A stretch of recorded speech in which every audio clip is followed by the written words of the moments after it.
मराठी, ते धडक ते धडक। नमस्कार, मी सुषमा जोशी आणि आपण पाहताय जिओ मराठी न्यूज सांगली। सांगली आणि मिरज भागातील स्थानिक बातम्या पाहण्यासाठी जिओ मराठी सांगली या चॅनलला आताच सबस्क्राइब करा आणि बेल आयकॉनवरती देखील क्लिक करा। मिरजेतील किल्ला भागात भिंत कोसळून मोठी दुर्घटना घडली आहे। खुशी पार्क या अपार्टमेंटची तटभिंत कोसळून 7 जण ढिगाऱ्याखाली सापडलेत। या मोठ्या दुर्घटनेत एकाचा मृत्यू झालाय तर 5 जण जखमी झालेत।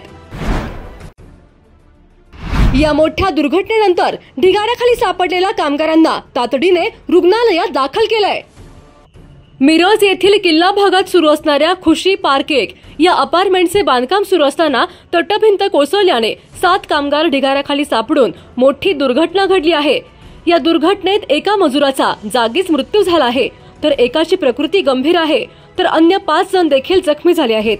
याबाबत अधिक माहिती अशी की मिरज येथील किल्ला भागात कासिम मनेर यांच्या मालकीच्या खुशी पार्क 1 या 10 मजली इमारतीचे बांधकाम सुरू आहे। इमारतीच्या तळघराभोवती तटभिंतीचे बांधकाम सुरू असताना दुपारी 1 वाजता सुमारे 5 फुटांची सिमेंट विटांची तटभिंत मजुरांच्या अंगावर कोसळून मोठी दुर्घटना घडली।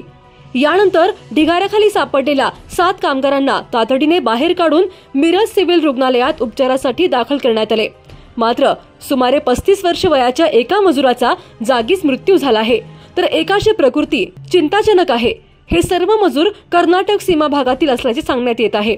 या दुर्घटनेत भीमाप्पा मेकळगी गंभीर जखमी झाले असून केदार निंगनूर, सहदेव मदार, रायप्पा बिराप्पा करगणी व मुत्याप्पा माटेकर हे जखमी झाले आहेत। गंभीर जखमी भीमाप्पा मेकळगी यास खासगी रुग्णालयात उपचारासाठी दाखल केले आहे। या गंभीर प्रकारानंतर बांधकाम ठेकेदाराने पलायन केले असून पोलिसांनी त्याचा शोध सुरू केला आहे।